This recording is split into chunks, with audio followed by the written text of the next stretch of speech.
vineyard. It is a end of February day here in Phoenix, Arizona. We just had some really beautiful, awesome weather. It's been mid 70s high, in the low 50s, perfect weather for growing all of our tropicals, our banana. We have a big rack of bananas that's coming out, our vegetable gardens, our new raised bed gardens that we just built and had an episode on. Those are doing wonderful too. And all of our trees are starting to wake up. But today we're actually supposed to have a big storm come through, lots of wind, and drop those temperatures right back down to low 40s with the highs in the low 60s. So unfortunately we're kind of in this time frame where it's getting warmer, but it's not quite there yet. But I wanted to come over. I actually had a request from one of our subscribers, and I'll put their information on here. They asked for me to do a pruning video on our Thornless Mexican lime tree. And this is, I haven't really pruned. I did a little prune last year, not really a big one. This is our beautiful tree. I'm so excited for this year. We got about 60 limes off it last year, maybe a little bit more. And that was the second year it's been in the ground. So this year I'm expecting to have a lot of limes. There's actually already flowers on here starting to bud out, and I'll show that to you here in a few minutes too.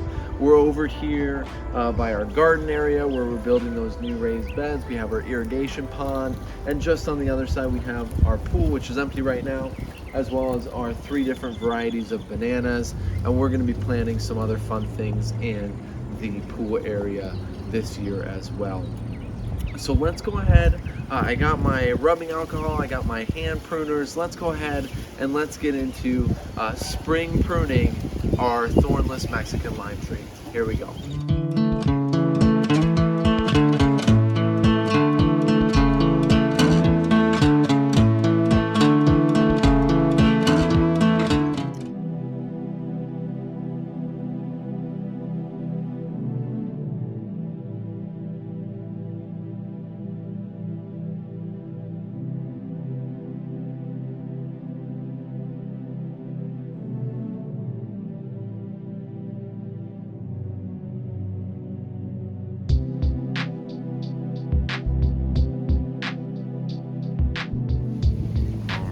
So here's our beautiful tree. You can see on here, we're starting to get a whole bunch of flowers, beautiful, beautiful flowers coming out all over this Mexican lime tree.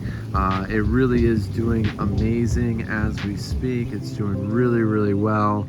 Wind's starting to pick up there, so it might be a little difficult to hear me. But you can also tell that it is getting quite tall.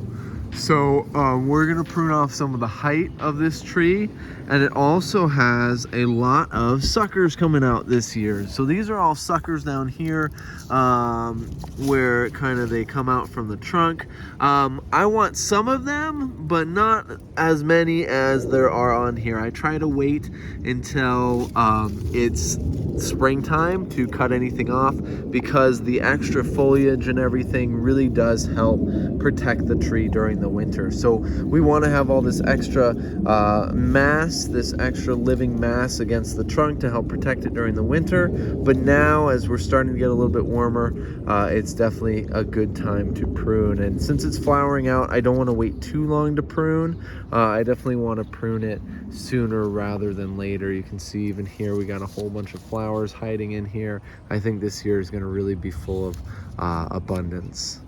So let's go ahead and let's get to pruning. All right, so this time I have my hand shears.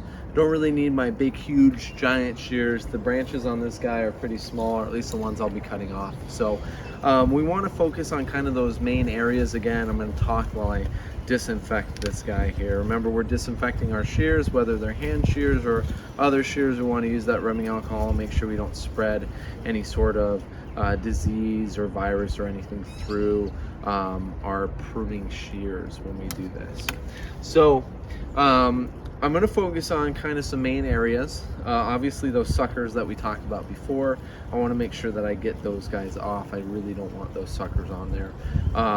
They take a lot of the plant's energy away from it, and I wanted to focus on this growth up here that I actually want, as opposed to the growth down there that I really don't want. The other areas I'm going to focus on is the height of this tree, because it is getting too big for me to pick it all. And for this tree, the main purpose is not for shade or anything. It's actually to harvest that fruit. I want the Mexican limes. And then so I'm going to lower it down so that way I can reach everything, because right now, I mean, I can kind of reach some of this stuff, but based off the growth from last year, it is going to take off this year. So I definitely want to bring it down a little bit more. And then I need to thin out in the middle. I definitely want a little bit more airflow going through the center to help that tree survive a little bit better. So we're going to start down with the suckers. So let's go ahead and let's get going.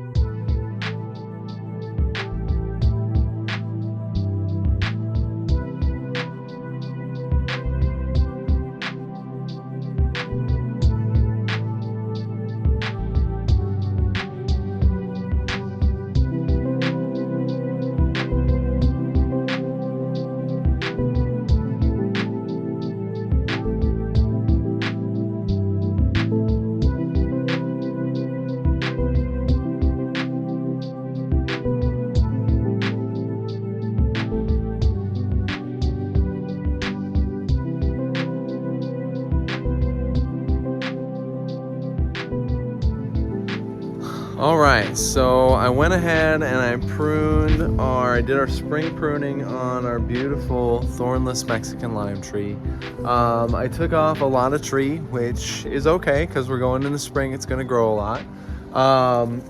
Couple things that I focused on were, on the bottom, remember citrus is a bush in nature. So a lot of people like to trim it into a tree. I like to leave it a little bit bushy on the bottom. Now this time I did cut off all those suckers because I don't want all those suckers, all those lower branches coming from the bottom.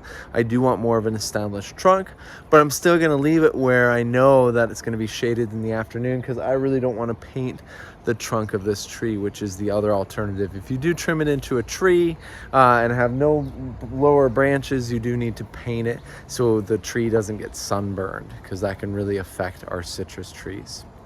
The other things I focused on were when I cut up high, so any of my upper cuts, I went ahead and I made sure that there was a branch just below it, similar to when we did our figs and our apples and our pears and all of our winter pruning. That branch that was just below it is going to eventually turn into kind of a lead branch and take off. So I wanted to make sure that I gave the tree the opportunity to be able to continue growing in whatever direction that branch was heading.